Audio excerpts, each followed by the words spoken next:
From the ashes of World War I, Adolf Hitler attempted to build a sinister new world order, led by a so-called race of Aryan supermen, spreading a reign of terror unlike any the world had ever known. Many believe the Nazis conjured strange spirits and followed occult practices that had lain dormant in Europe for thousands of years. Now documents prove that their beliefs were based on a perversion of ancient pagan law, a twisting of mythic battles between forces of light and darkness, and a terrifying journey into a world ruled by mystics, madmen, and murderers.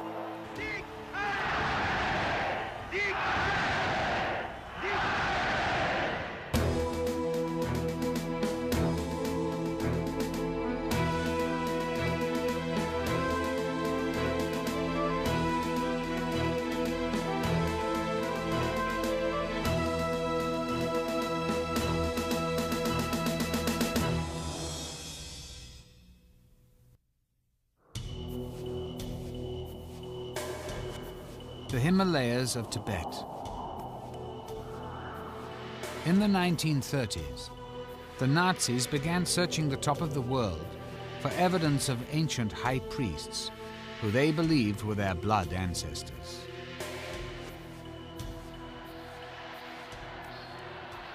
The Nazi belief in these ancestors was to form the foundation of Germany's new religion, a religion with Adolf Hitler as its high priest.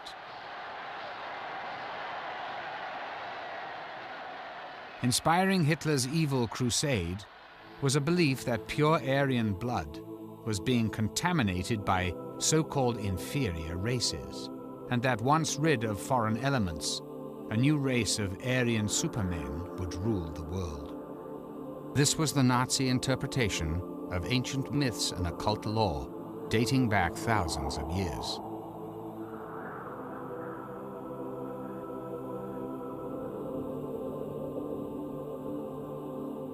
To prove their superiority, the Nazis would leave no myth or religion unexplored, in effect borrowing from any belief they could adapt to the Aryan cause.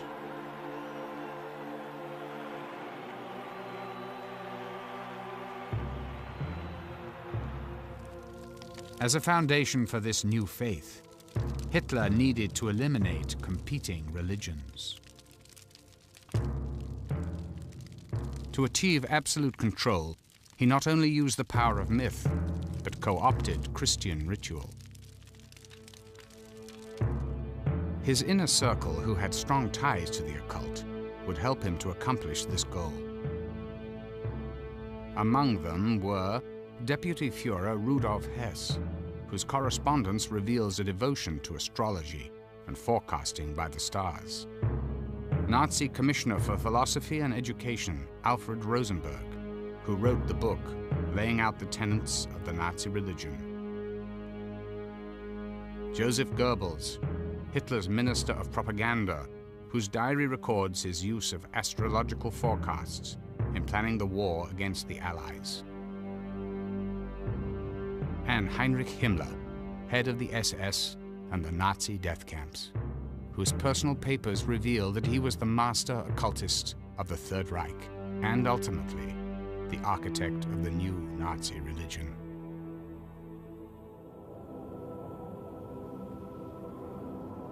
At the foundation of this new religion was an ancient occult legend that tells the story of a continent somewhere in the North Atlantic. There lived a race of super beings who had fallen from grace through evil and vice.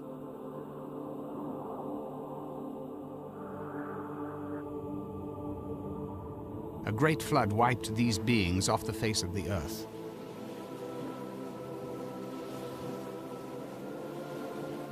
But before they could all be destroyed, certain priests escaped by boat, eventually finding their way to India and the high peaks of Tibet. These escaped priests, believed by mystics to be the original race of Aryan godmen, were said to be the ancestors of all Indian and European people. The land was called Atlantis.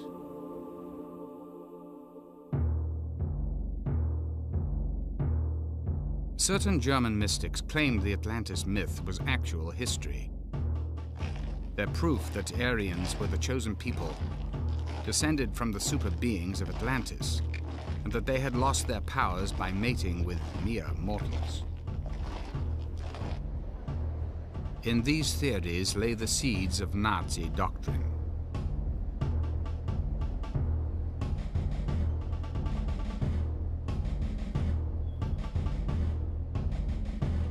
Reichsführer SS Heinrich Himmler, an extreme nationalist, made it his mission to prove that the Germanic peoples were the descendants of the Atlantic master race.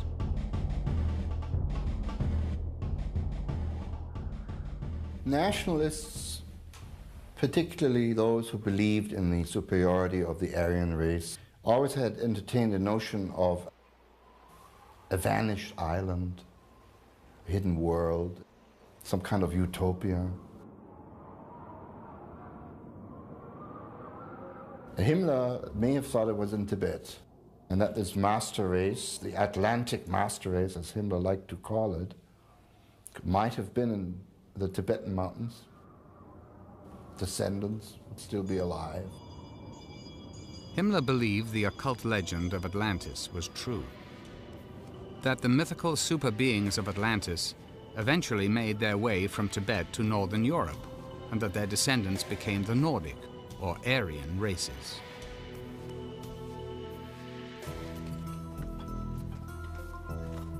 Government-funded expeditions under Himmler's direction were sent to Tibet, searching for evidence of their ancestors. To document this process, Nazi researchers took this film footage. In 1946, in a post-war interrogation by the US Army, the SS scientist who led one of the Tibetan expeditions described his first meeting with Himmler. He said, "Himmler mentioned his belief that the Nordic race did not evolve, but came directly down from heaven to settle on the Atlantic continent, and that ancient immigrants from Atlantis had founded a great civilization in Central Asia."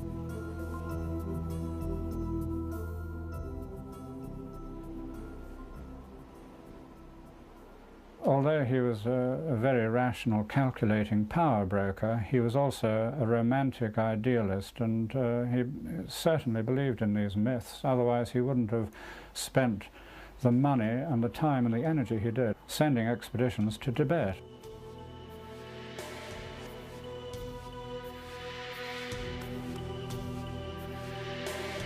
In Tibet, villages were subjected to full-body inspections by Nazi researchers, looking for what the party called Aryan physical traits. Narrow foreheads, long limbs, and angular features.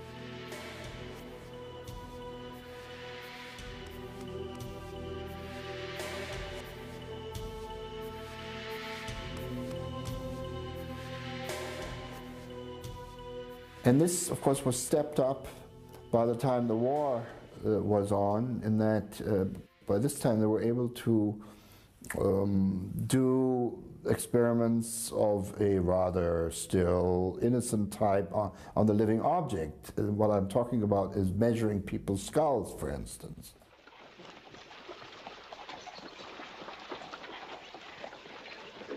The quest to prove the superiority of the Aryan race soon moved into the criminal.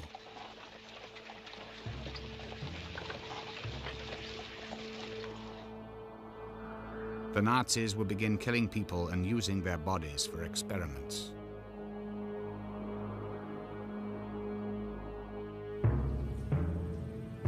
They believed that once they had proven that their ancestors were gods, it would be a simple step to recreate this race of Aryan godmen through selective breeding.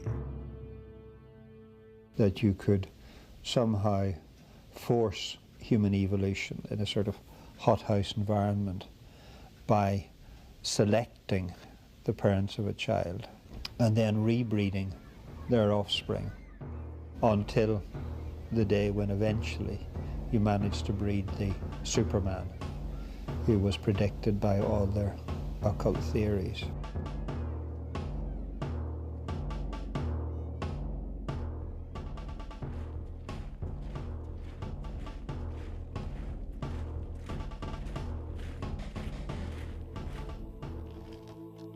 Hitler proclaimed, "Humanity accomplishes a step up every 700 years, and the ultimate aim is the coming of the sons of God.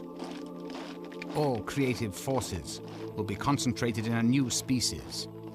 It will be infinitely superior to modern man." All that had to be done was the Aryans had to repurify themselves in order to restore their magical powers and therefore restore their original identity of being the God-men.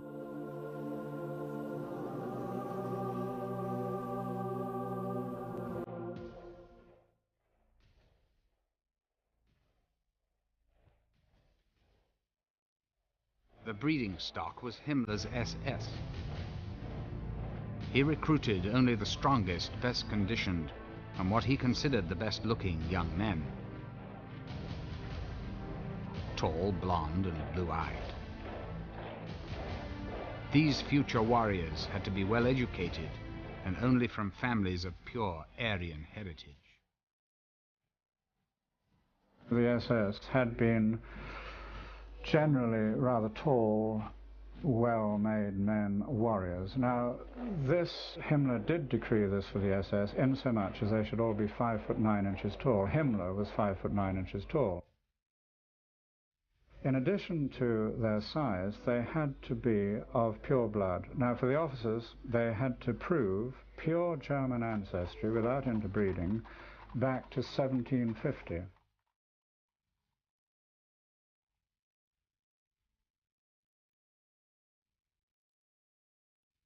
Himmler's SS, at one point 3 million strong, were encouraged to father as many children as possible, regardless of their marital status.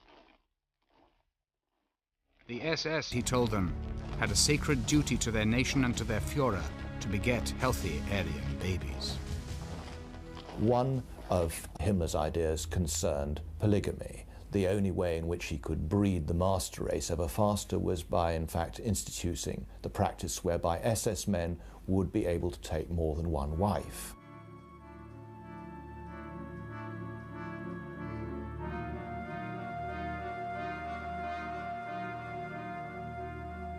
In 1935, Himmler created the SS Lebensborn program, meaning fountain of life. Lebensborn was designed to facilitate the birth, housing, and raising of as many pure Aryan babies as possible. Himmler's program was documented by actual images of Lebensborn babies.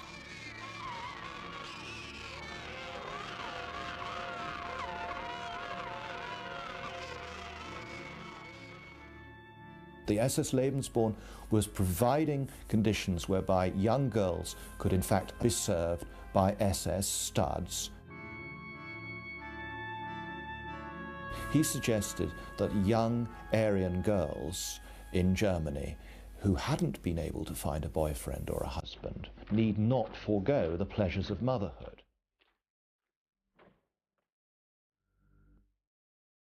According to Lebensborn doctrine, an illegitimate child was no disgrace, as long as the mother was genetically fit. Women were thought to have only one function: to breed the children whose offspring the Nazi Party believed would become gods. An estimated 11,000 Lebensborn babies were bred between 1935 and 1945.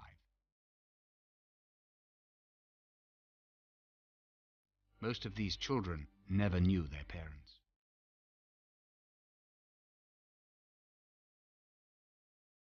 The SS Weekly newspaper declared, "Only when the number of cradles constantly exceeds the number of coffins can we look forward with good cheer to a better future." The babies of Lebensborn immediately became property of the state. Some were raised at Lebensborn homes, while others were adopted and raised by SS families. During the war, children with Aryan appearance were abducted from conquered nations and sent to Lebensborn homes in Germany. Nazi records indicate that 200,000 Polish babies alone were kidnapped and placed in Lebensborn homes, where they received careful training in every aspect of Nazi culture and mythology.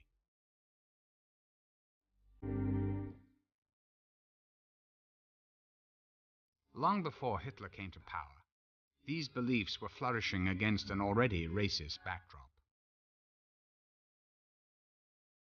There were many organizations in Germany and Austria around the turn of the century which blended racist ideology.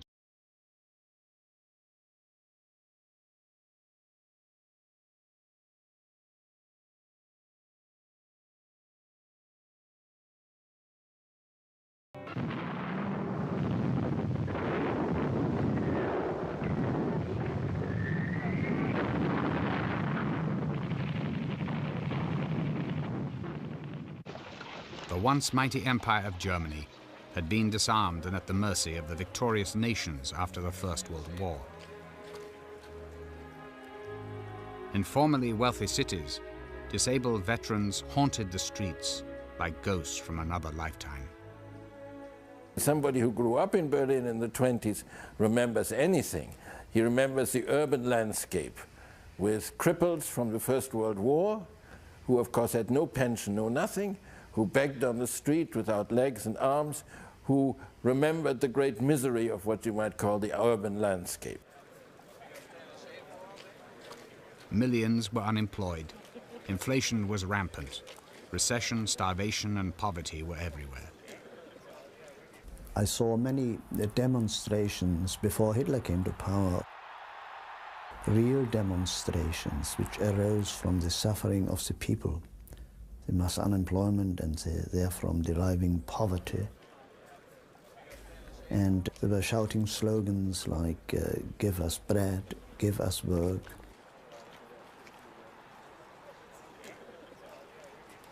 People looked for a scapegoat. Fear and distrust of foreigners intensified. Both ends of the political spectrum made a bid for the loyalty of the German people.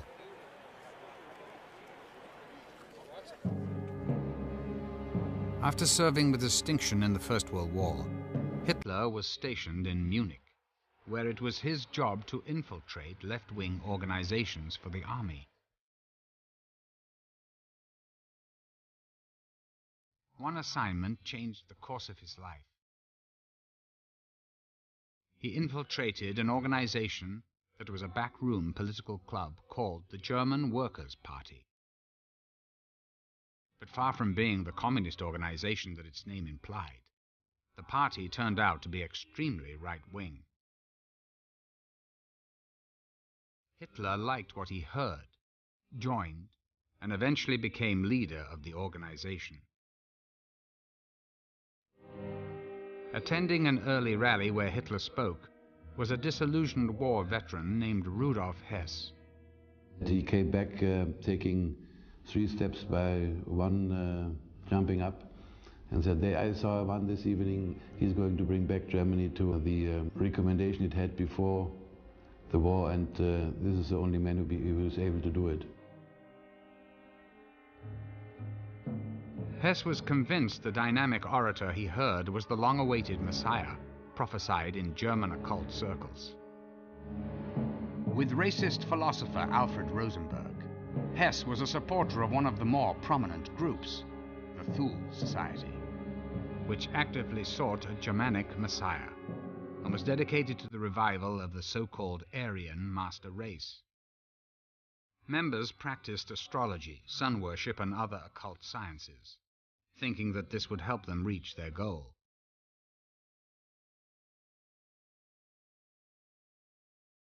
Their emblem was a dagger set against a curved swastika. With a membership that included some of Munich's richest and most powerful citizens, the society financed Hitler's German Workers' Party. In 1920, Hitler's party officially changed its name to the German National Socialist Workers' Party, the NSDAP, or as it would soon become known, the Nazi Party. With Hitler as its leader, the Nazi Party grew quickly, sweeping people up in a frenzy of fear-mongering and fiery oratory. He gave them the strong, charismatic leader they'd yearned for since the war. Like many Germans and Austrians of the time, Hitler lived in an environment that was already hostile to Judaism. He would have easily found these ideas in popular publications, such as Ostara, an overtly racist occult magazine written by a renegade and ultimately defrocked monk and mystic named Lance von. The magazine was a good example of how Hitler would have picked up his racism and his anti-Semitism. He even paid a visit to Lanz's editorial office to obtain back numbers. Immensely popular at the time, the journal preached that the Nordic or Aryan races had much to fear from people darker than themselves, and targeted Jews as the most threatening. The Ostara claimed that the Jews were preventing the Aryans from taking their rightful place as rulers of the world, an eternal struggle dating back to biblical times. Headlines read, "Are you blonde? Then you are in danger. You should therefore read Ostara, Publications for Blondes and the Male Rights Movement." The publication outlined what would become the Nazi worldview: racial selection, Lebensborn, and even the Nazi death camps. With these ideas in place, Hitler's developing theories of race were ready to be further influenced. This time by Thule Society supporter Alfred Rosenberg, the racist philosopher and occultist who would eventually become the Führer's voice in spiritual matters. In his book, The Myth of the 20th Century, Rosenberg reinvented Germanic history and laid out the foundation for the new Nazi creed, the religion of the blood. He saw blood, particularly in a religious sense, as the determining factor. In other words, a church had to be a church of the blood rather than a church of faith or a church of belief. The blood tied together the Nordic races. So for Rosenberg, blood, racial stock, racial identity became the keynotes of this new ideology.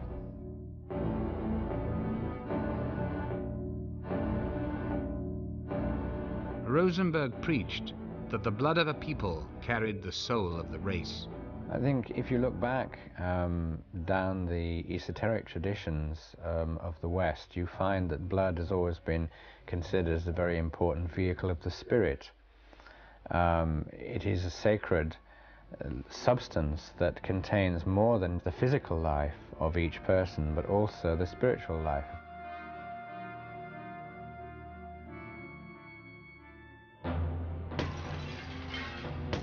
Nordic myth replaced the Christian Bible as the foundation of the new Nazi religion.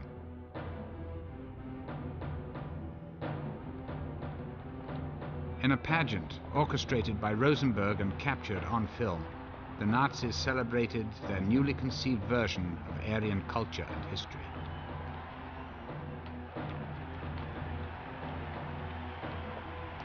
Rosenberg wrote, "Today a new mythos is dawning, the mythos of the blood, the belief that the godly essence is to be defended through the blood."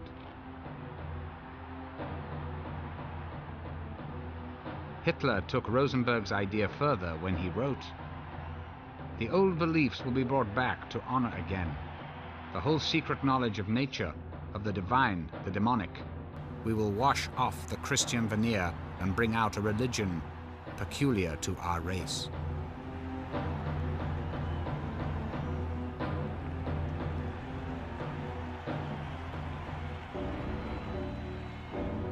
As a symbol for the new religion, Hitler chose the swastika.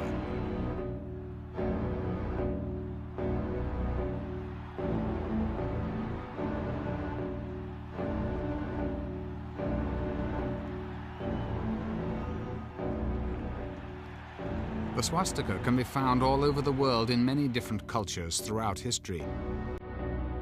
From earliest times, it was the symbol of good luck in China, and to this day it remains a religious emblem in the Hindu and Buddhist faiths.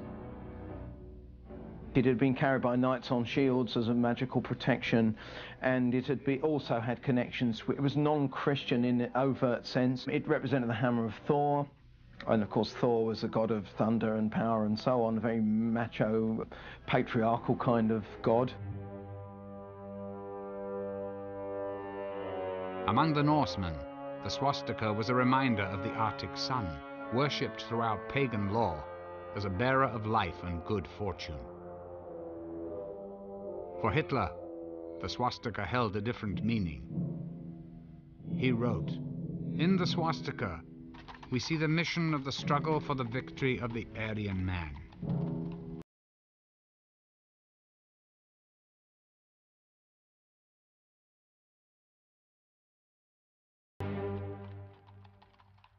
In the operas of Richard Wagner, Hitler saw victory reenacted time and time again.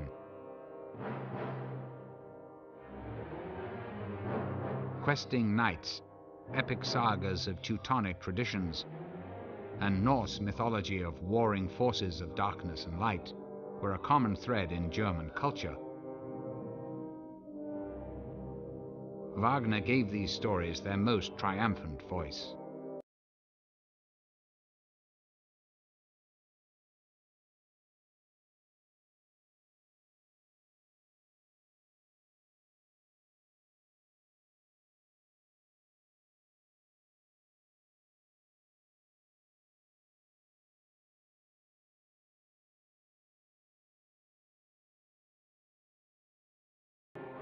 Richard Wagner was the most singularly admired person in Adolf Hitler's life and career, ever.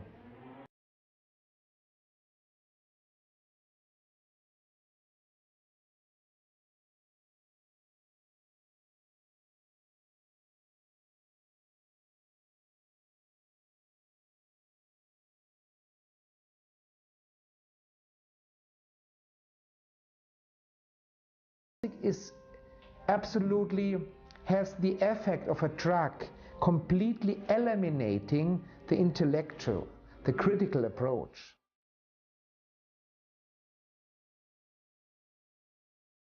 Wagner's opera Parsifal, which glorifies the power of pure blood, was a source of inspiration to Hitler.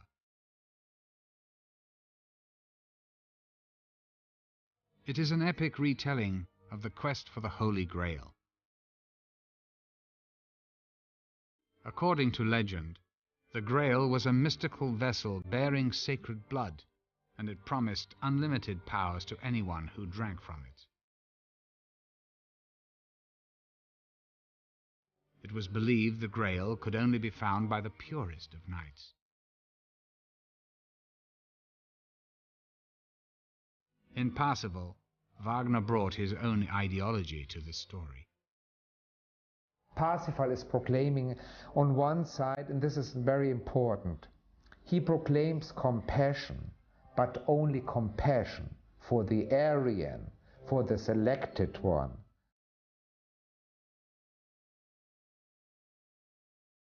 Parsifal is a central symbol in Hitler's imagination. He often spoke of founding the religion of Parsifal again. And this idea of a Christian Grail Knight seeking the mythos of pure blood is central to both Wagner and Hitler's own conception of what Nazi racism was doing in this supernatural sense.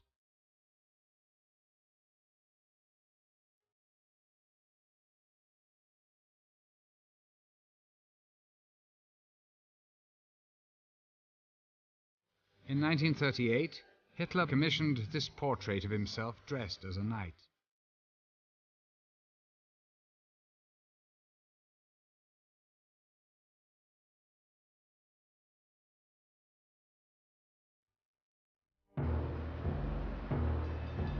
Hitler's bid for power began on November the 9th, 1923, with an attempted overthrow of the Bavarian government. Leading a private army called Stormtroopers, he launched a surprise attack on a beer hall where government leaders were meeting. With Hess and Rosenberg at his side, Hitler brashly announced the formation of a new government, then took to the streets, marching 3,000 stormtroopers through Munich. They were confronted by police, shots were fired, and 16 of Hitler's men were killed. It was a failed coup. But in the 10 years before Hitler seized power, the 16 would become martyrs. That time they were carrying a swastika flag, and this sort of fell with the people, and the blood of the dead got upon it. And a ritual arose whereby every new Nazi flag and banner was not empowered until Hitler had touched the flag against this flag.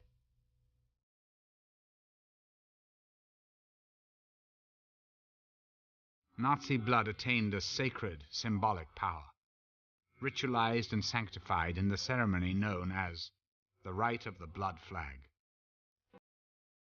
The sort of magical power of the blood of the dead Nazis was transmitted to each Nazi flag, and it was consecrated thereby.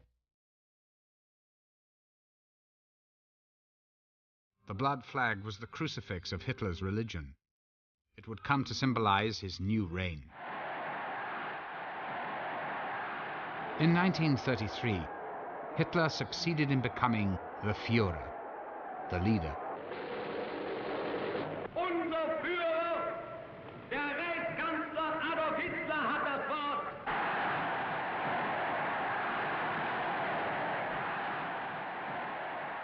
A title which would come to resonate with religious connotations of the Anointed One, or even the Messiah. Adolf Hitler's time had come.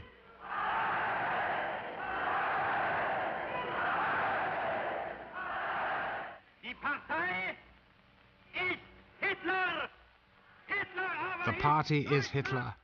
Hitler is Germany, and Germany is Hitler.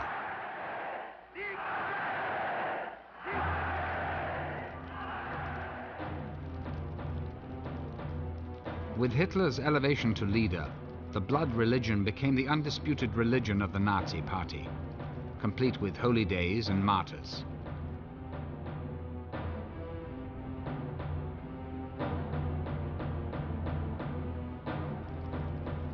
Propaganda Minister Goebbels orchestrated a ritual in which the 16 Nazi heroes were honored as martyrs of the Reich, who died, were resurrected, then achieved eternal life. Goebbels assured that all Germans would partake in the ceremony by broadcasting it over loudspeakers placed on street corners throughout the country. Part of the message said, "The night of the dead march in. At midnight, a mystical, ceremonial play, the birth of the Reich. They fight, die, and are victorious, just as the Third Reich was founded."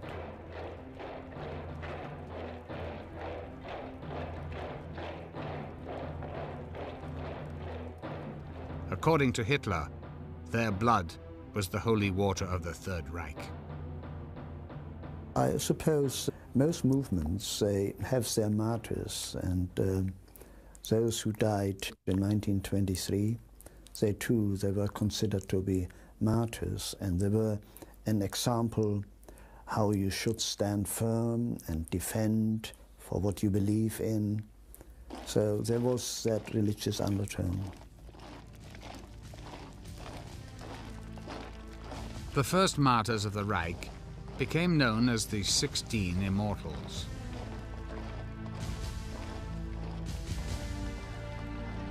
In Munich, the ritual began with a funeral march down the very streets where the Immortals fell.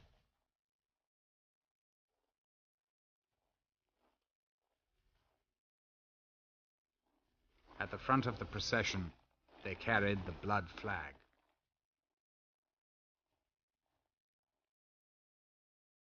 Along the route hung huge red flags bearing slanted Germanic runes, the ritual symbol of sacrifice from pagan law.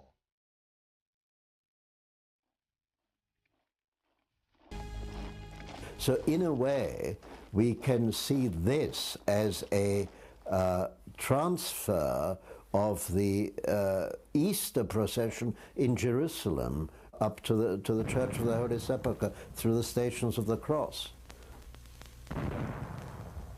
So there is an obvious copying of Christian ritual.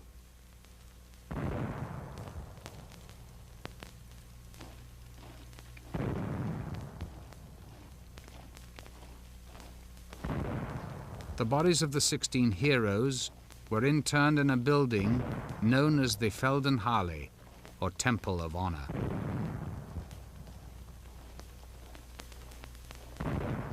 It would become a Nazi shrine. During this annual ceremony, the names of the 16 were called out, with anonymous voices answering the heroes' roll call, as if the dead marched in spirit with the living. And when I was about 16, 17, my father took me to Munich, and I went to this Feldherrnhalle, and there the coffins were all lined up, and there were guards standing, presenting their rifles and steel helmets, and it was all rather eerie. In so many intervals, the names were mentioned, and they said, Friedrich Müller, and then a voice said, here. And then the next name, Hermann Stammer.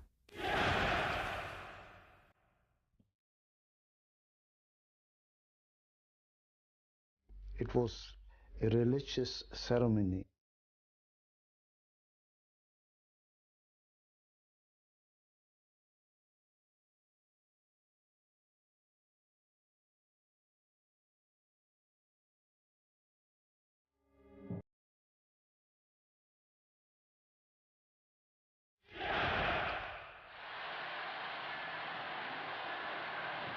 With the rituals of his new religion in place, Hitler unleashed the next step of his plan.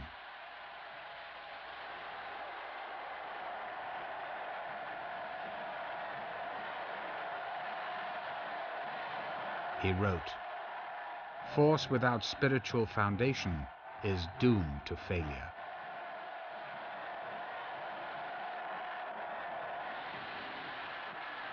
It is a nationalism which determines everything.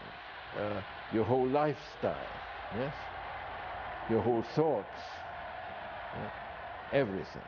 The centerpiece of it, if you like, is that you are willing to sacrifice yourself for your fatherland. Indoctrination into the Nazi faith, with Hitler as God, began early and continued into adulthood.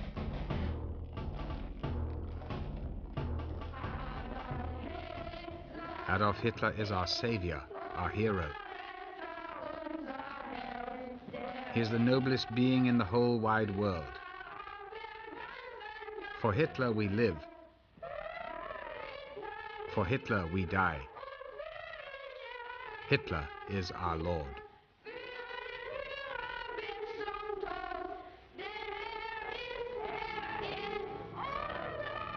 In 1933, the party took over all Germany's youth organizations.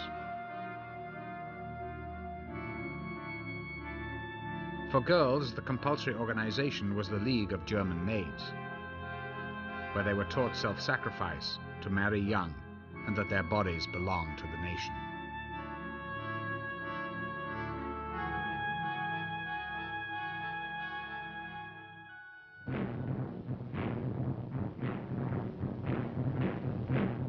Ten-year-old boys became members of the Organization of Young German People.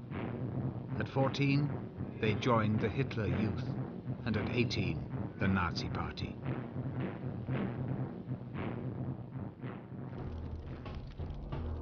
At At each stage, they were taught the Nazi creed of sacred blood rituals, racial superiority, and total allegiance to Hitler, even to the death. I was in the Hitler Youth until I was 18. We were being taught, and I believed in it, that it was great to fight for our country, and if necessary, to die for our country.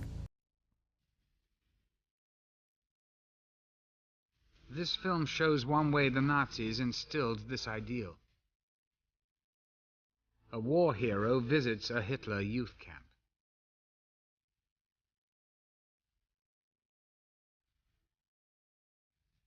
It was great to be told that you belong to the greatest race, the greatest nation on earth. I thought that because I was a German, that German blood was running through my vein, that made me superior to all the others.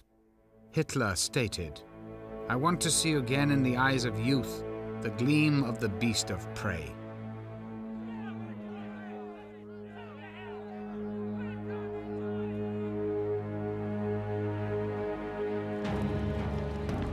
The Hitler Youth chanted a song of death. We are rising up to face storms of battle. A hero's death is our right. In other words, saying that a 17-year-old would be imbued with a notion that he can claim the right, it must be given to him to lay down his life to die for Führer and fatherland. You are nothing, your nation, your race is everything.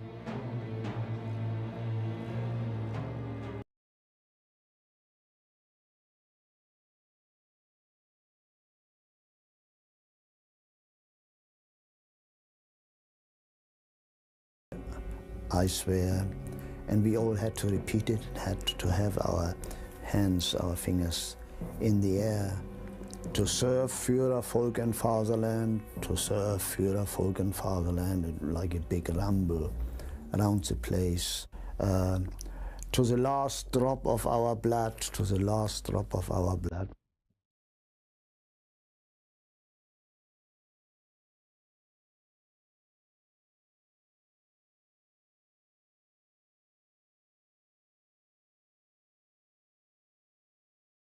At the core of every German's indoctrination was Hitler's autobiography, Mein Kampf, or My Struggle.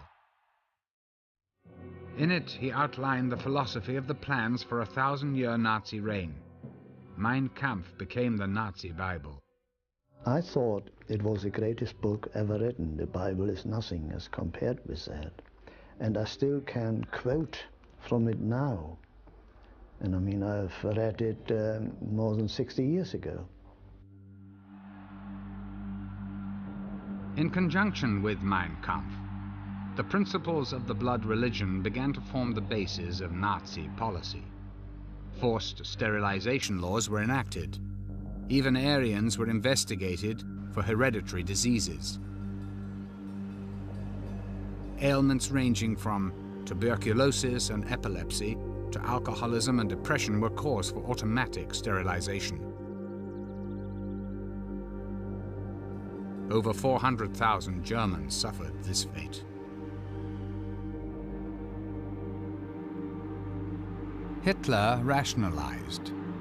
The demand that defective people be prevented from propagating equally defective offspring is a demand of clearest reason, and if systematically executed, represents the most humane act of mankind.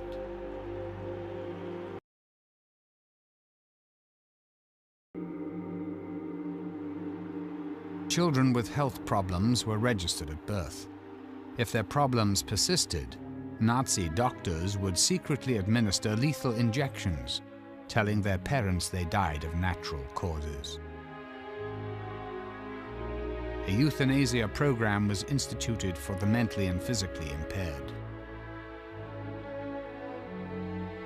Propaganda films claimed these were acts of kindness, freeing trapped souls from tormented bodies. By 1935, Hitler had created the blood laws, which made it a criminal act for a pure German to marry or even have sex with a Jew. And German Jews were stripped of their rights as citizens.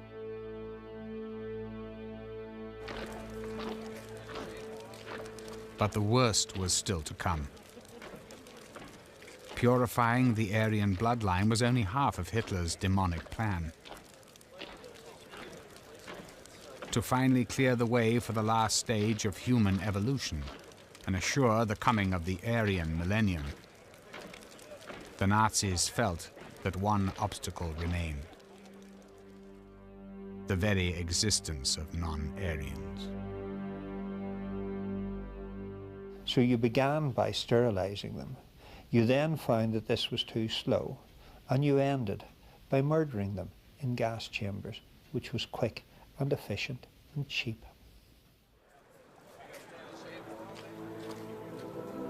Hitler wrote, "The gravest and most ruthless decisions will have to be made, a barbaric measure for the unfortunate who is struck by it, but a blessing for his fellow man and posterity. The passing pain of a century can and will redeem millenniums from sufferings."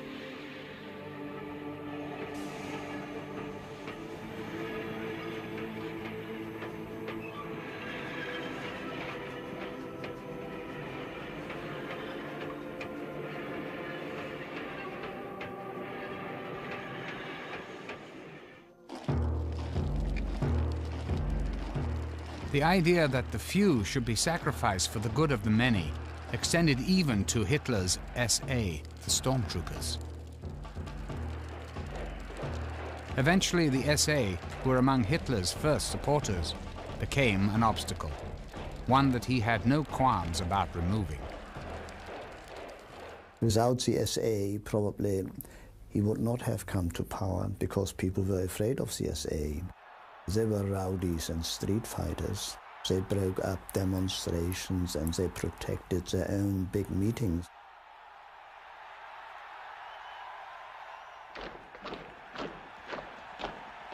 The middle class and the army came to fear the SA. To the army, the SS was a more acceptable organization. Like themselves, the members of the SS were from the German upper class. The SS consisted very often of professional people, doctors, solicitors, and so on. They joined the SS, while ordinary working people were in the SA. And they didn't like each other. The military offered the Führer a deal: their full support if Hitler would eliminate the SA. Hitler accepted, and with Himmler, rid the party of the stormtroopers in one night. The night of the long knives, that happened on the 30th of June 1934, so I was then just 12 years old. I remember it. The SA had a congress in Wiessee, not far from Munich. And they were all in bed at night when Hitler and the SS moved. The SA leadership was rounded up and executed so quickly, so ruthlessly, many never knew why. It's reported some were still shouting "Heil Hitler" when they died. After the purge of the SA, Himmler transformed the SS into an elite military order. In time, they would come to run the concentration camps where Jews and all other enemies of the state were being executed.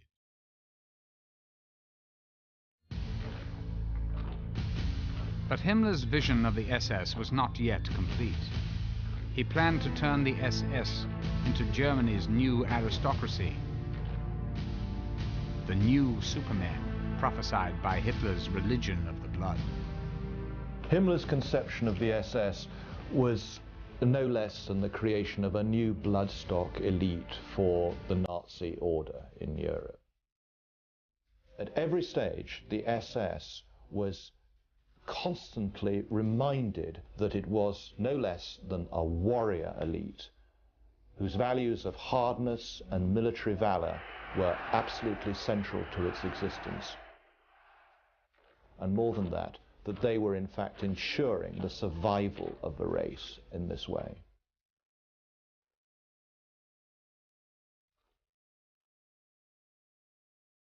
Himmler was born a Catholic, but by the time he met Hitler, he was already a confirmed occultist. It's difficult for us afterwards to equate this man, who certainly believed in a God, and to link him up with a man who was master of the killing machine in Germany. But actually the two things, of course, are linked, because what he was trying to do was to root out the forces which he believed had corrupted Germany and get back to their pure-blooded forefathers. Himmler brought a range of unlikely influences to his design for the SS, including the Hindu religion. During the war, he reportedly traveled with a copy of the Bhagavad Gita, a holy book from the Hindu religion. It tells the story of a great battle on the field of righteousness between the forces of good and evil. The Hindu belief in reincarnation and its rigid caste system appealed to Himmler. It was a perfect model for a Nazi warrior elite which would rule the world. Historians now say that Himmler was convinced that he was the reincarnation of King Heinrich, a German leader from the Middle Ages who stopped the Slavs from invading Germany. As the Nazis prepared to march on Eastern Europe, Himmler believed he was on the path to realizing his karmic destiny, that his SS had returned to the fatherland to fight a similar holy war. On the night of July 1st, 1937, to mark the millennium anniversary of King Heinrich's death, Himmler staged a sacred reburial rite at Quedlinburg Cathedral, the original location of the great king's castle and the site of his tomb. Accompanied by solemn music, Himmler and a group of high-ranking SS officers led a torch-bearing procession to the candlelit crypt. There he led them in prayer and meditation.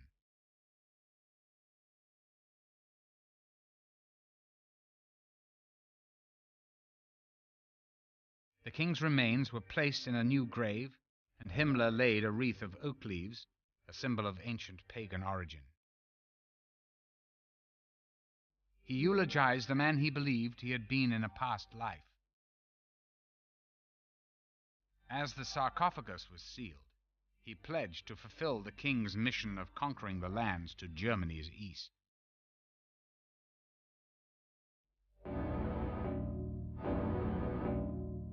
Himmler modeled his SS on the 13th century order of Teutonic Knights, who killed and enslaved the people they conquered.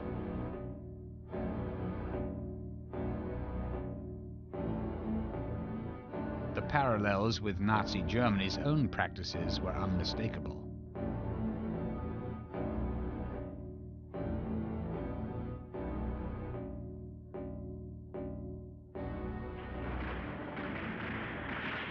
The Reichsführer SS attempted to reinstate the feudal system that the knights had lived by. As new lands were conquered, each SS officer was to take possession of a feudal estate. Local people were either killed or turned into slave labor.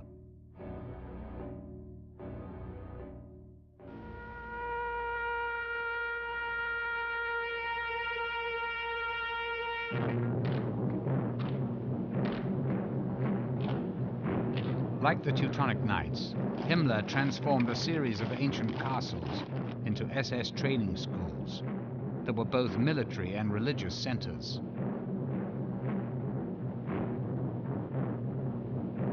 Here, recruits were initiated into the ways of so-called warrior priests.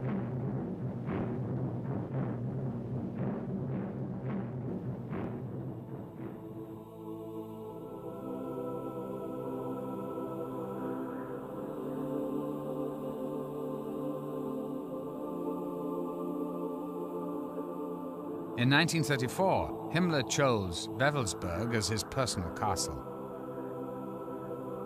It became a sacred center for the inner core of his elite SS Knights. Himmler chose Wewelsburg because he was told by his occult or spiritual advisor that this was going to be the magical strong point of German resistance to a great army from the east. And there would be a great battle there, and the eastern hordes would be turned back. Himmler had grandiose plans for his medieval castle at Wewelsburg. But this required a prodigious workforce. To assure an ample supply of slave labor, he built a concentration camp nearby. From 1939 to 1945, 4,000 prisoners worked on Himmler's castle. Nearly a third of them died while working on it. When one looks at the plans and memoranda, and indeed the miniature models that were laid out of how the Wewelsburg would ultimately rebuild, it indeed looks like the Holy City in Rome. Wewelsburg is built in the shape of a triangle with 3 corner towers. Around this basic design, Himmler had plans to build a large colony.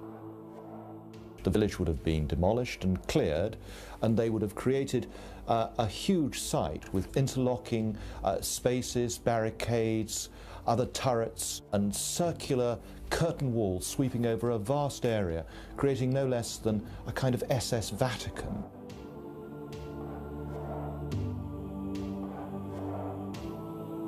It was the Great Northern Tower that would become the focus of Himmler's plans to make Wewelsburg an SS occult center. At the base of the tower, Himmler built a crypt. According to historians, it was a temple to honor the dead SS leaders.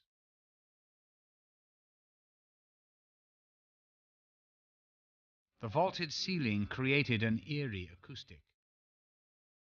And in the middle of the well would have burned a kind of holy fire.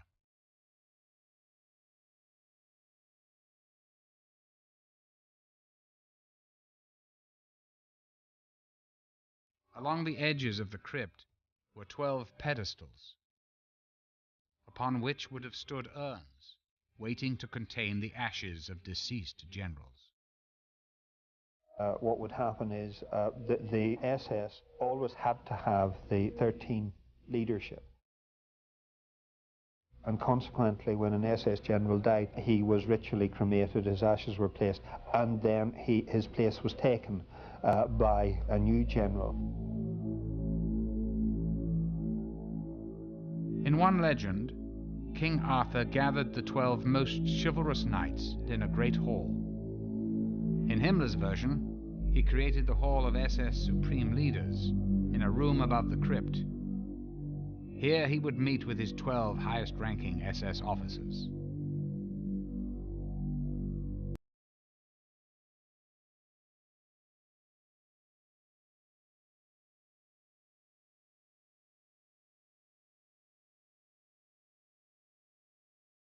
Himmler tried to create a replica of the Grail Chapel from the Arthurian legend. A mystical chalice, the Grail was said to have contained sacred.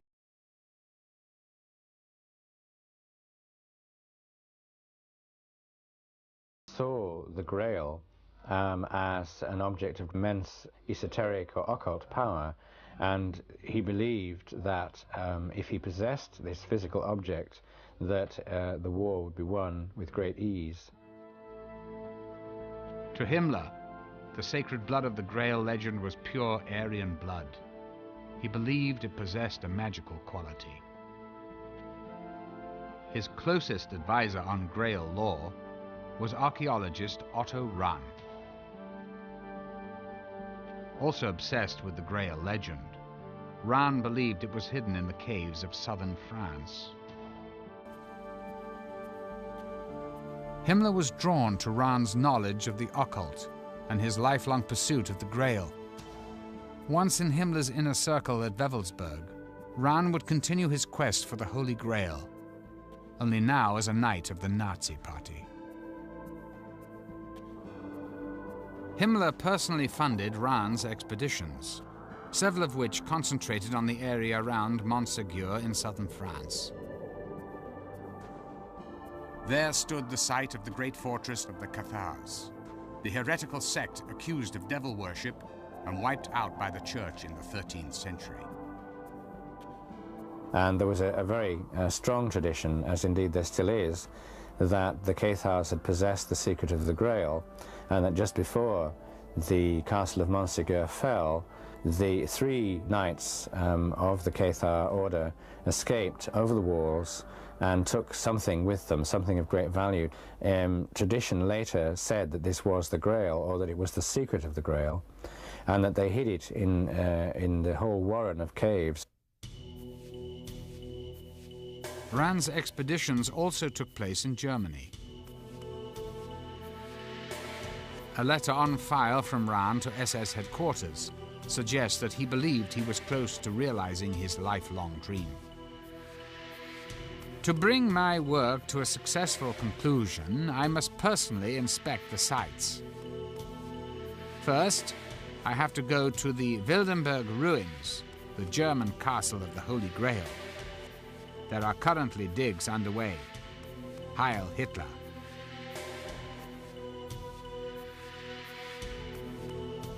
But Rahn was never able to secure the ultimate prize, the sacred chalice itself. In 1939, Otto Rahn mysteriously resigned from the SS. Many believed Himmler issued orders to have Rahn killed once it was clear his quest for the Grail had failed.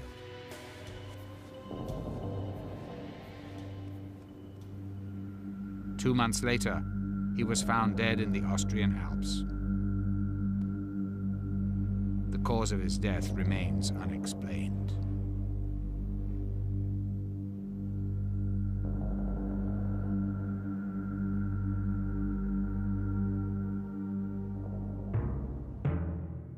In his continued quest to prove the superiority of the Aryan race, Himmler created a research institute called the Ancestral Heritage Organization. In addition to conducting medical experiments on human beings and checking bloodlines to ensure racial purity, the organization's mission was to resurrect and reinterpret occult practices, ancient Germanic myths, and pagan lore.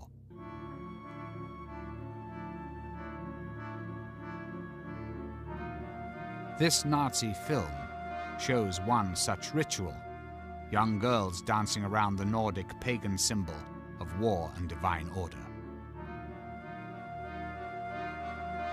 To control all occult knowledge, Himmler confiscated the libraries and artifacts of any occult society that was not associated with him. This included secret societies such as the Freemasons, who the Nazis believed were an occult organization created by the Jews to conspire against the Germanic people. While Himmler suppressed certain occultists, he also advanced the careers of others, such as Karl Maria Willigut. In Willigut, Himmler believed he'd found the key to popularizing the ancient pagan tradition in modern Germany. The mystic became a high-ranking SS officer and one of Himmler's prized possessions. Well, the interesting thing about Willigut is that he is really perhaps the leading example of an occultist in the immediate circle and service of Reichsführer SS Heinrich Himmler.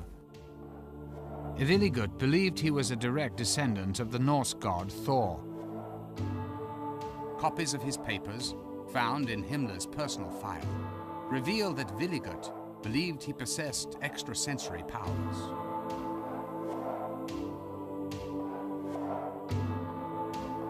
One document entitled The 9 Commandments of God was signed by Willigut and initialed by Himmler. Written in both modern German and the runic alphabet, it suggests that Willigut thought he was using his powers to rediscover the ancient rites and rituals of Germany's pagan past. According to Nordic legend, the runic alphabet used by Willigut was given to mankind by Odin, the supreme god in Norse mythology. This sacred alphabet was his gift to mankind. The runes were derived probably from a mixture of ancient signs that were carved on stone in pre-literate times. And these alphabets actually had meanings. Each letter has a meaning. The Hagal rune, protection of the bearer against his enemies. The Odal rune, one's connection to the clan or tribe. The Tyr rune, victory and world order. The Sig rune, the sun or conquering energy.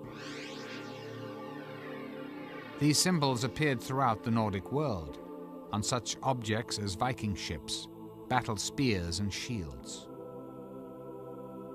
The alphabet of ancient priests and magicians, runes were believed to be mystical tools for fortune-telling, casting spells, and invoking magical spirits.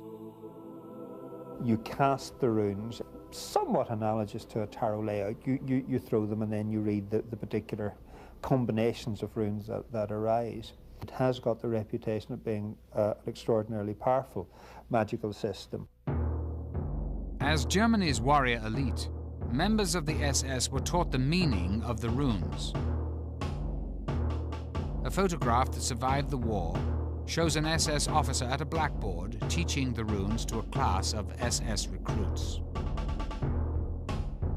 Many organizations within the Third Reich had their own special rune. The SS, perhaps the best known, of course, used the double Sig rune.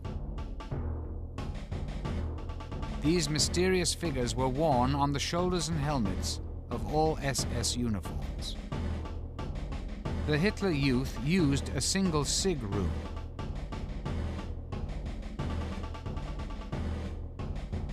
These ancient mystical symbols were seemingly everywhere.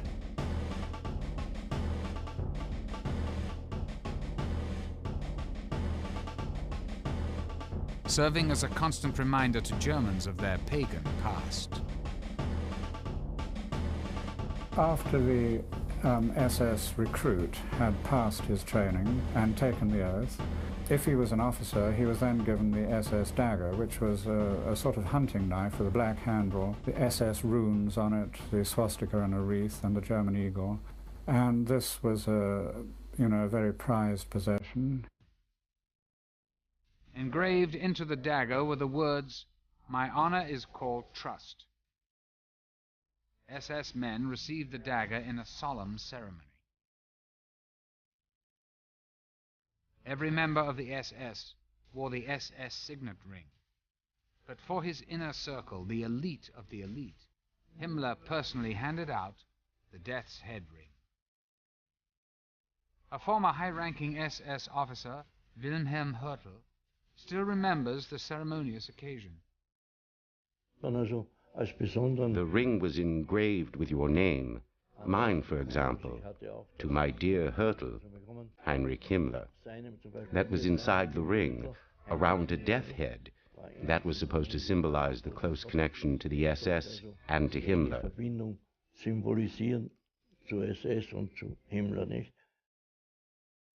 In a speech given to SS officers stationed at Dachau, Himmler stated, "Never forget, we are a knightly order, from which one cannot withdraw, to which one is recruited by blood, and within which one remains body and soul."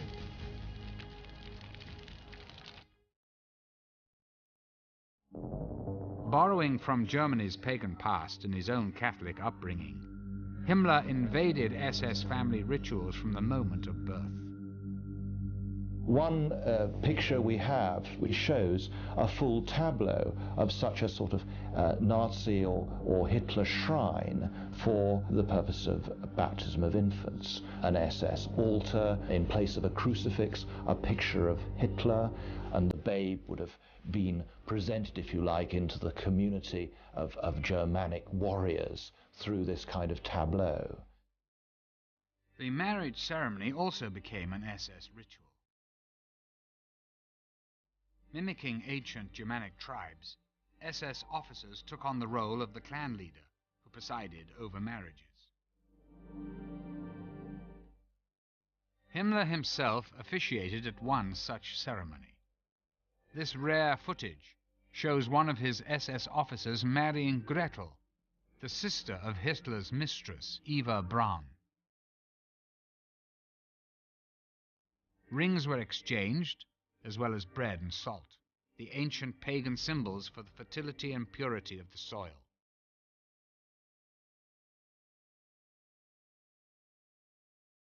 These ritual activities would take place to imply the pagan community of which every SS man and his bride was now a part. The Nazi year was marked with celebrations taken from the ancient Germanic calendar. The Maypole festival, initially accepted as a celebration of fertility, was transformed into a show of nationalism and military strength. Hitler said, "And so it is that this day, the 1st of May, the land is filled with celebrations of the resurrection of the German people out of eternal inner strife."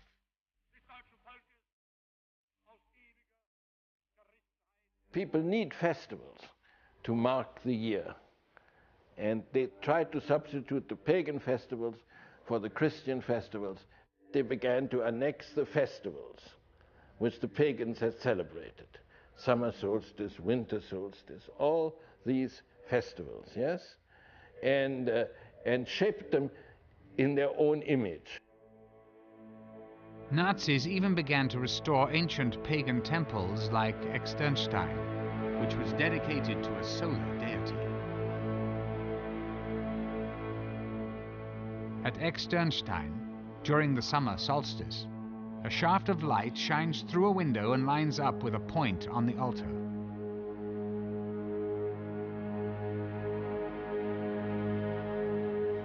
While Externstein was considered a holy place for Germanic tribes, it is far from unique among ancient temples in tracking the sun's movements. Himmler was convinced, however, that it was proof of the superior intellect of prehistoric Germanic priests. In Nazi Germany, the festival at the summer solstice would be turned into a fascist rite. Traditionally, summer solstice festivals were a celebration of life and of the sun's powers.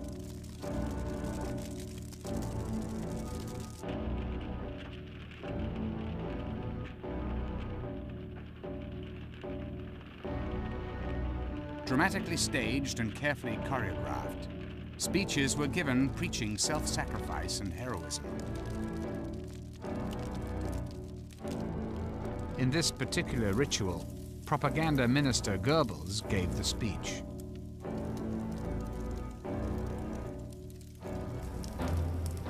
In ancient times, the bonfire represented the ritual relighting of the sun. In Nazi Germany, they were tributes to the Führer.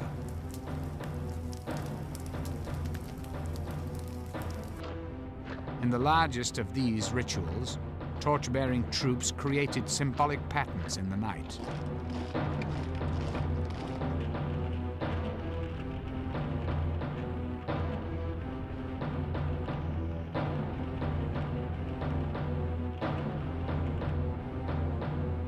At the end of the year, the long night of the winter solstice honored Germany's dead. Himmler explains in his Dachau speech, "The winter solstice is not just the end of the year, but it is also the festival on which one thought of the ancestors and of the past, on which the individual is clear that he is nothing, an atom to be wiped away at any time, while linked in the eternal chain of his lineage by a true humility. The full calendar of rituals culminated with the rally at Nuremberg, where the vows between party and people were renewed year after year.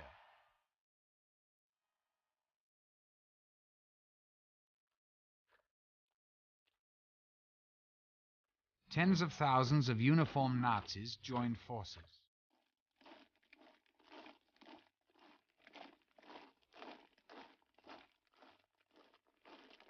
The week-long rally was orchestrated to sweep people up in a spectacle of sheer power.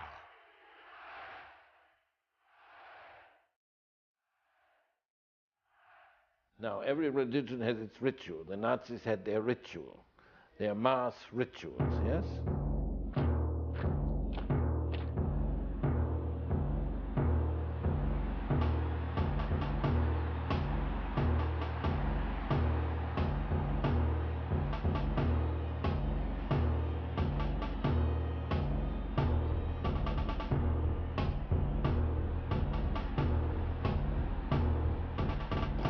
And what did it give to people, these mass meetings? When the merchant leaves his lonely shop, yeah, and joins in the crowd in action, then he feels one, and he's happy, one with the others, and he's happy. He's lost his loneliness. Oh, it was great to go to a rally. All the uniforms, and there was an electric atmosphere already before it all started. There was singing going on, and then suddenly it was announced, Der Führer kommt, the Führer is coming, and then we saw him walking up to the stage, and there was shouting of Heil, Heil, Heil, Heil.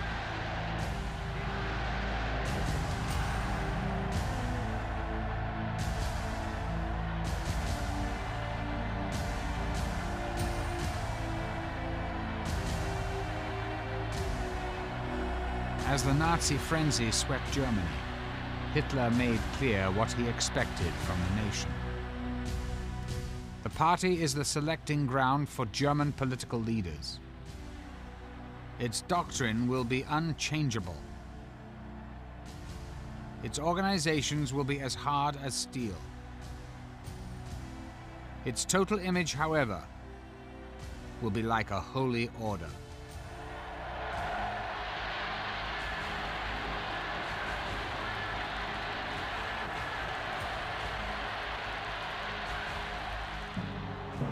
Nazi mass rallies were carefully orchestrated to build to an overwhelming emotional epiphany that evoked a religious fervor.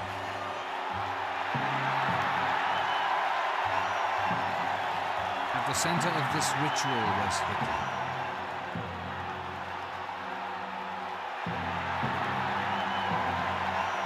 Everything was constructed to make Hitler look like divinity. Messiah.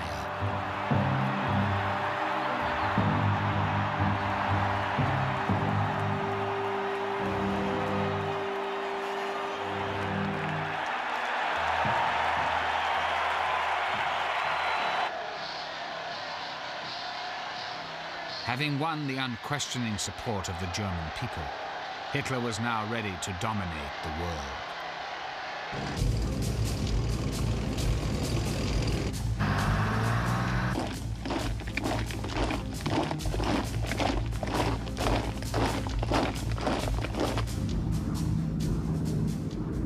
From the onset of the war in 1939, country after country fell to the Nazis. By the winter of 1942, however, the tide turned, and the Nazis began to experience what they thought was impossible: defeat.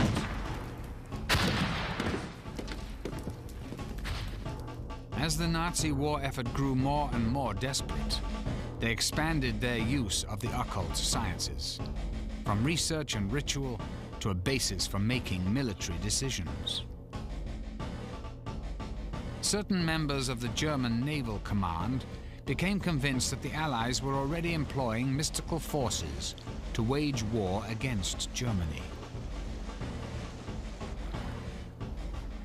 They believed that the British successes at locating and destroying German U-boats had been achieved through occult means, and that the best way to combat this was also by using the occult as a weapon.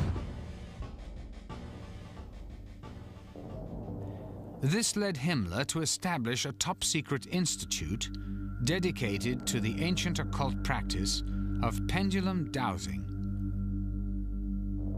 Over maps of the North Atlantic, clairvoyants would swing an object suspended from a string, attempting to locate the position of Allied convoys.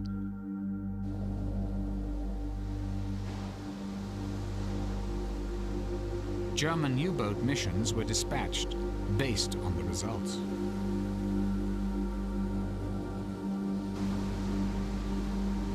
In this letter written by Himmler, dated January the 12th, 1943, he refers to dowsing research and training having made great progress during the year.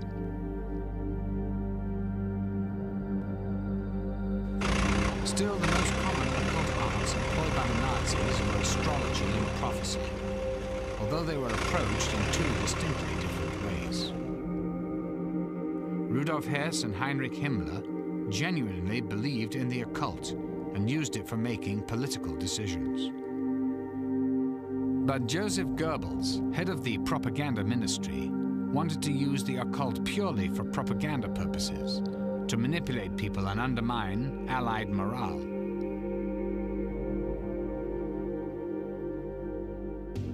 Goebbels soon became aware of a great source of mystical knowledge, the predictions of Nostradamus. One of the most celebrated visionaries of all time, Nostradamus completed his masterpiece of prophecy in 1555. The book contains subtle references to a crisis in Britain and Poland in the year 1939, the year Nazi Germany invaded Poland. Nearly 400 years after Nostradamus wrote his book. For Goebbels, Nostradamus was a perfect propaganda tool, whose work could be interpreted as predicting a great victory in Germany's future. Nostradamus' prophecies are written in four-line poems called quatrains, and they're so dense and esoteric that you can interpret them in many different ways. To interpret the French prophet, Goebbels recruited renowned astrologer and Nostradamus expert Karl Ernst Kraft. A particular quatrain that Goebbels seized on seemed to refer directly to Hitler, and quickly became part of the Nazi leader's mystique. There's a very famous quatrain which has got the word Hister in it, which, you know, was everyone was bandying around, was saying that that was Hitler. In Goebbels' diary, he expressed his excitement when Berndt, a member of his staff, began to formulate a plan to use the prophecy. 19th of May, 1942. Berndt handed in a plan for the occultist propaganda to be carried on by us. We are getting somewhere. The Americans and English fall easily to this kind of propaganda. We are therefore pressing into service all star witnesses of occult prophecy. Nostradamus must once again submit to being quoted.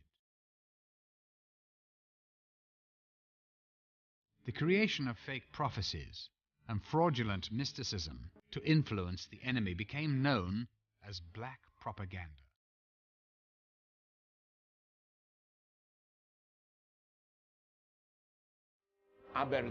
Yes, they made up a flyer of the Nostradamus prophecies and threw them all over France, that France would be destroyed if it did not capitulate.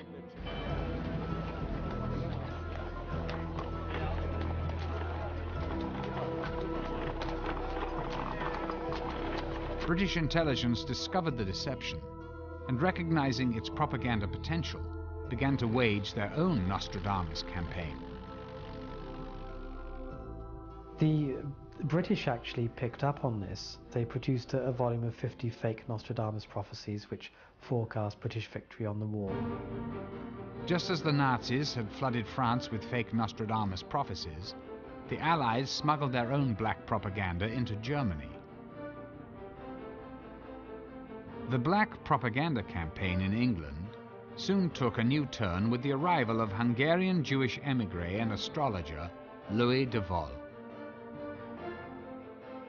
Recruited by British intelligence, de Vol was assigned to work with master counterfeiter Elik Hall. And Elik's great skill was as a forger. I mean, you know, forging documents, forging magazines, forging Nostradamus quatrains. Howe and de Vol decided to create a counterfeit version of Germany's leading astrological magazine, Zenit.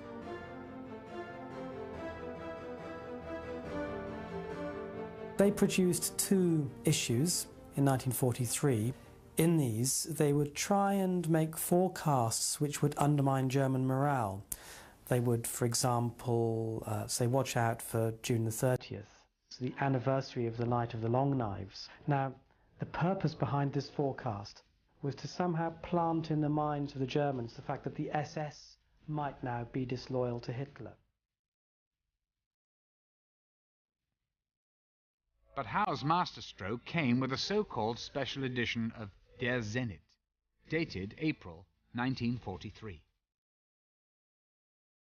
He cleverly waited until July to publish an April edition, thus seemingly being able to predict events he knew would come true.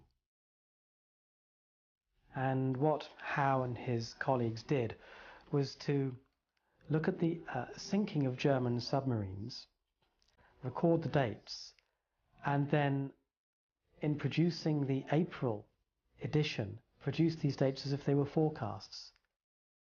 British intelligence believed that if these predictions were picked up by the crews of German U-boats, the result would be a loss of morale and possibly even mutiny. The British counterfeit Der Zenit, however, contained one glaring error. They incorrectly titled the magazine Der Zenit instead of the actual title Zenit.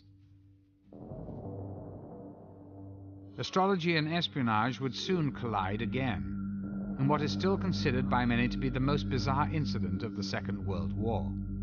When Rudolf Hess, the deputy Führer and one of Hitler's closest friends and advisors, made an astonishing solo flight to Scotland. Hess's idea to make the flight began with his belief that the British, a Nordic race, would be made sympathetic to the Aryan cause and could even be persuaded to side with the Germans if only Churchill could be overthrown. One of Hess's mentors, Karl Haushofer, reinforced this idea by telling Hess about a dream he had. In it he saw Hess walking through a Scottish castle with tapestries hanging from the walls, bringing peace between Germany and Great Britain. In addition to prophecy, astrology would also come to play a role in Hess's decision to make the flight. Rudolf Hess, along with Himmler, was probably the leading Nazi, most interested in astrology. He accepted it totally. Astrologer and close friend Ernst Schulte Strathaus cast a horoscope for the deputy Führer that revealed an auspicious arrangement of the planets. On May 10th, 1941, there was a particularly powerful astronomical lineup. Basically, there were 6 planets in Taurus and a full moon exactly on the opposite side of the zodiac in Scorpio. And according to astrological tradition, when you get such a lineup, you'll get a major shift in global affairs. And therefore, it was fair to assume that May the 10th, 1941 could provide the turning point in the war.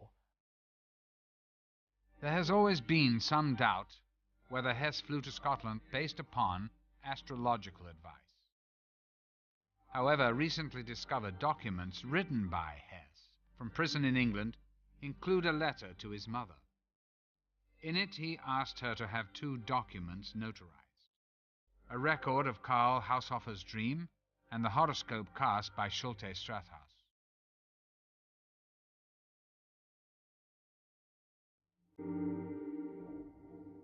Before Hess made the flight, some believe he conferred with the Führer. 6 days before my father flew, there was a discussion between Hitler and my father, which lasted 4 hours. Nobody knows what they were talking, but one knows that when the 4 hours were over, my father and Hitler came from the room, and Hitler had his arm around the shoulder of my father and said, "Yes, you have been always and are still a very stubborn chap." This is a very friendly goodbye.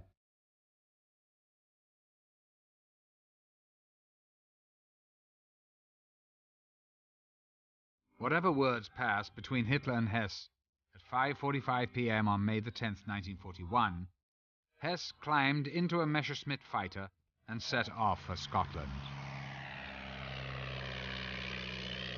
His plan was to meet with the Duke of Hamilton, a man he'd met through Karl Haushofer.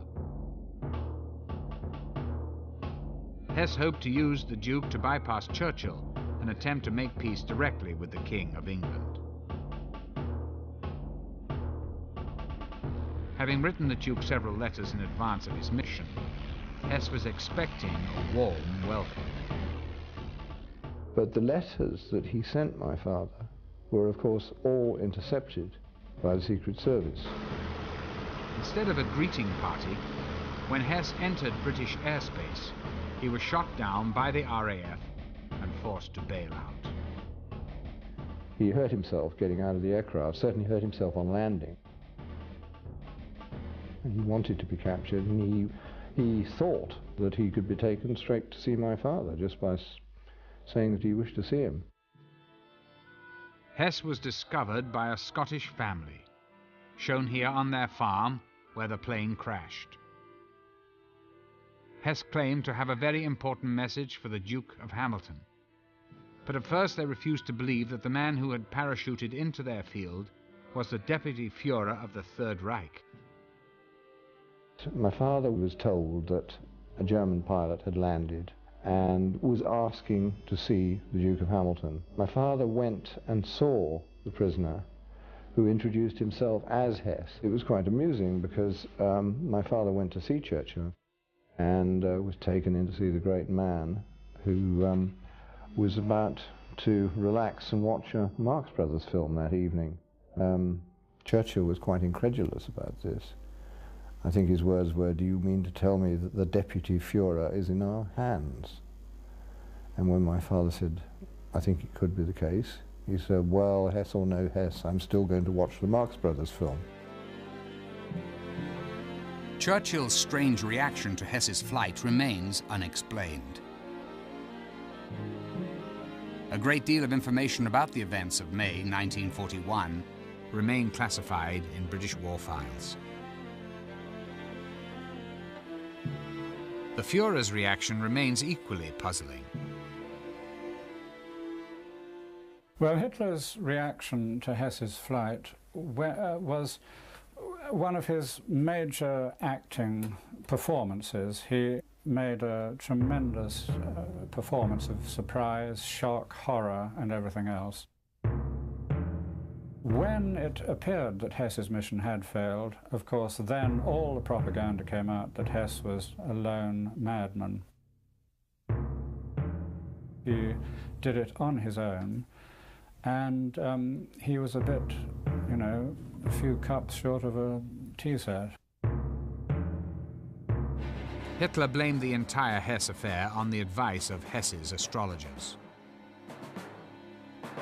In response, the Nazi propaganda ministry issued an edict called Action Hess that forbade the public practice of any occult sciences, including astrology. The result was a further clampdown on the activities of astrologers, who were eventually all rounded up in the Action Hess. A month after Hess's flight, they arrested all the prominent astrologers that they knew about and took them away for interrogation. Karl Kraft, the man who provided Goebbels with the powerful reinterpretations of Nostradamus, as well as striking the accurate astrological predictions, would suffer the ultimate punishment, according to a former colleague. Edward Kallik was a political prisoner who became friends with Kraft during their time in a concentration camp together. He said, "Edward, you will survive, but they will kill me because I know too many secrets." He went to Buchenwald and he said, "They will kill me there." And he was killed there. Und war dort ermordet. The astrologers who were arrested under the Action Hesse were treated in different ways depending on their use to the Reich. Those already working for Himmler were released immediately and allowed to continue their work. During this time, Himmler came into contact with one of Germany's leading astrologers, Wilhelm Wolff. He was arrested along with all the other astrologers. Wolff himself says that he used to tell his guards about their horoscopes. Wolff then started casting horoscopes for General Schellenberg, who was head of counterintelligence under Himmler. Walter Schellenberg was the chief of the political secret service, which was part of the SS. He was my chief and my friend. Schellenberg did not believe in astrology, but he made use of it. When Schellenberg wanted to discuss some matter with Himmler, he would explain that an astrologer had predicted this matter.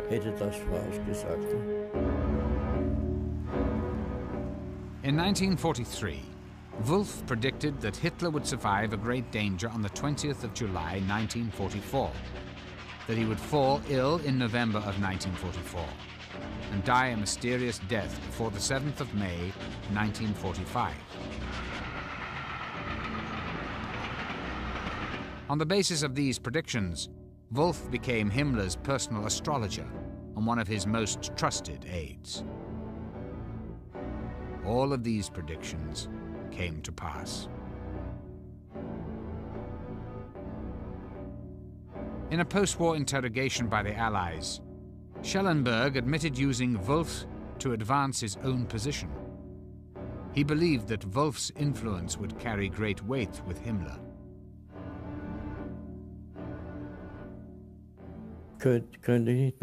When I was still in prison with Schellenberg during the proceedings at Nuremberg, we still talked about it. And Schellenberg was very proud that through Wolff he could influence Himmler.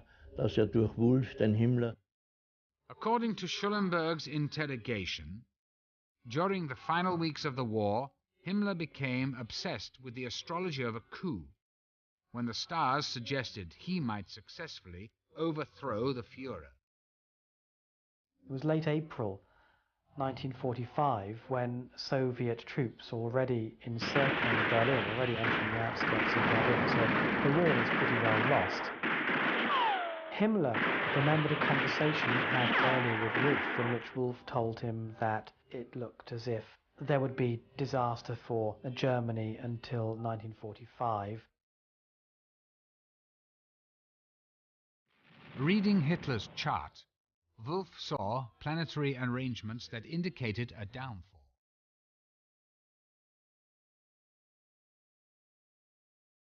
Wolff and Schellenberg continued to urge Himmler to overthrow Hitler and install himself as the leader of the waning Reich. Both Schellenberg and Himmler trying to curry favour with the Allies. And intriguingly, in the last days of the war, a meeting between Himmler and a representative of the World Jewish Congress, at which Wolff, as Himmler's astrologer, was present. Himmler apparently agreed that there should be no more exterminations of Jews. Despite Hitler's order to continue the exterminations to the end, Wolff was instrumental in convincing Himmler to temporarily stop the killing.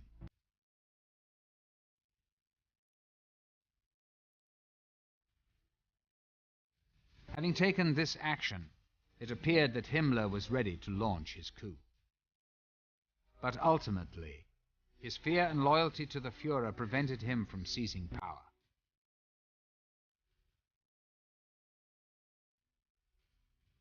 Himmler remained hopeful that some mystical force of destiny at hand.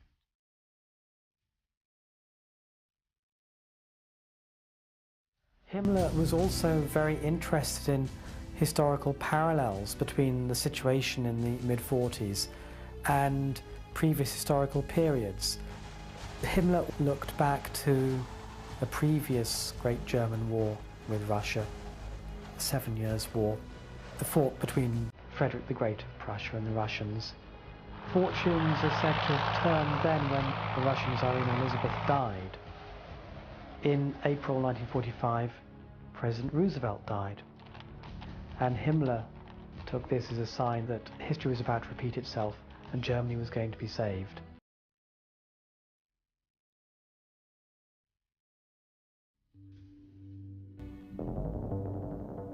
Two weeks later, Goebbels and his entire family descended with Adolf Hitler into the Führer's private bunker. On April the 30th, Adolf Hitler and his bride Eva Braun committed suicide. Goebbels poisoned his 6 children, then shot his wife and himself. Dressed as a common German soldier, Heinrich Himmler almost managed to escape. He was arrested by the British, but during a physical examination, crushed a cyanide capsule he kept in his mouth. At 11:04 p.m. on the 23rd of May, the Reichsführer, who had summoned occult forces in the service of Aryan glory, was dead. In November 1945, several top Nazis were brought to trial by the Allies at Nuremberg.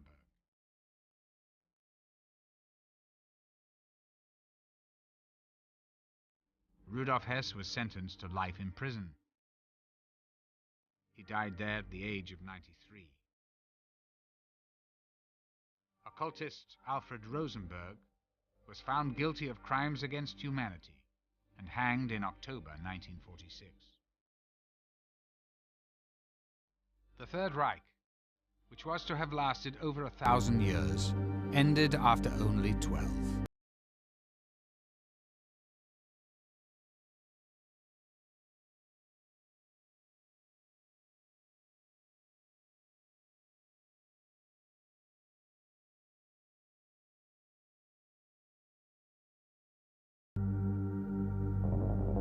Ironically, among them were the first generation of Hitler's so-called master race, who were to father further generations of Aryan supermen. Throughout history, mythology has had a powerful influence on the human mind. All cultures have been mythically driven. However, in Nazi Germany, the linking of political aims to a corrupted mythology led to an evil unparalleled in history.